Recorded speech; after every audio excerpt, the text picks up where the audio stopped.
Thank you so much for watching, listening. Totally excited to have you here and have a great joke for you. Great is kind of a loose sense of the word. What did one nut say as he chased another nut? I'm a cashew. You're like, that is so stupid. I agree. But, I keep trying, so maybe someday I'll get something that's actually funny. Hey, I want to talk with you briefly about the importance of the interior. Interior life. I was thinking about this the other day. I was playing pickleball and I had my shirt on inside out. I was kind of in a hurry trying to get out the door and I didn't realize I put my shirt on inside out. And as I'm playing, one of my friends is like, hey, your tag's outside. I'm like, oh yeah. Well, I'm obviously not gonna change it in the moment, but the inside out. And I think it's important because a lot of times we don't always look at the inside. We look at the image, we look at the veneer, kind of the smoke and mirrors and all that. But really God is very keenly dialed into your interior. And I thought about this because I was reading in 1 Samuel 16, and this is when Samuel, the prophet, comes to David's house. His dad, Jesse, is his dad. And Samuel is coming with the intent of anointing the next king of Israel.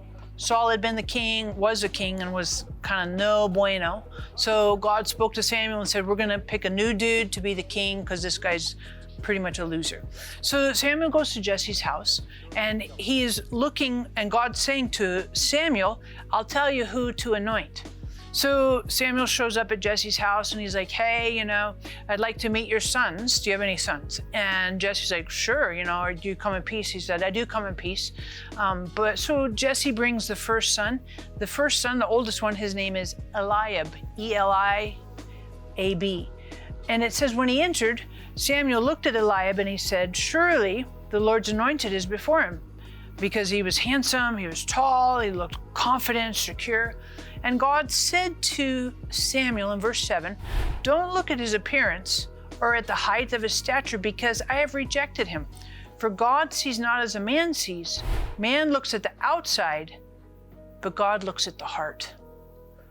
I love thinking about that. I love listening to that, because I think the world that we live in right now, we are all very focused. We can be focused on image.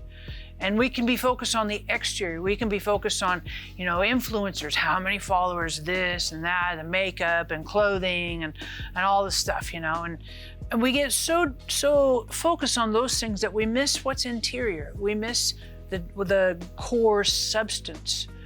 And you're like, do they have to be one or the other? I don't think we have to be one or the other. I think we can have both the pretty exterior as well as the substance interior. But if we have to pick one or the other, let's always aim for internal substance, even when it's at the expense of external image. Because what God is looking after is our hearts. And the best way to develop and mature and look after your heart, your core, the substance of who you are, is by spending time with God, legitimately. Because when you look at Samuel, and Samuel is going down the list of all these sons that Jesse has, Eliab and the next one, there's like 8 sons. Finally, when he gets to David, David's out in the field looking after the sheep, and Jesse brings him in, and God says to Samuel, this is the one I've chosen. And I believe that David, he was in the field and he was looking after sheep and caring, but he talks about, we know that David knew how to play the harp. We know that David wrote psalms that related to connecting with God. And I think that it's a good possibility that as Jesus was doing his sheep herding day in and day out, super boring, I believe that he had the opportunity to grow in his relationship, connection, interface, intimacy with God. And I see evidence of that, even when he goes to confront Goliath. And he's like, you come at me with a sword and a spear, but I come at you with the living God. I'm gonna feed your head to the birds today. We're gonna defeat the whole army of the Philistines. But where did that come from? Where did David have that interior confidence, that complete faith? It's possible that he cultivated that interior life, his relationship with God, as he was doing the day in, day out work of herding sheep. And let's be careful that we don't just take care of the exterior. Let's also be aware that God is concerned and focus prioritizing our interior and our connection with God. So thank you so much for watching, listening, subscribing. Here's a question for you to think about and answer right here in the comments. How much, if you had to put it on a scale of 1 to 10, how much are you attracted to someone's image? 10 is all image and 1 is 0 image.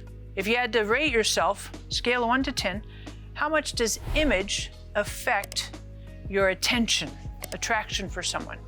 Rank it 1 to 10, and then maybe for yourself, what's your priority? If you had to rank yourself, do you kind of lean over on the image side? Do you lean over on the substance side? Just rank that for yourself, and you can leave that in the comments there. I think it's a really interesting question for us to think about, remembering that God is always looking at the interior and passionately after our connection and substance with God. Thanks again.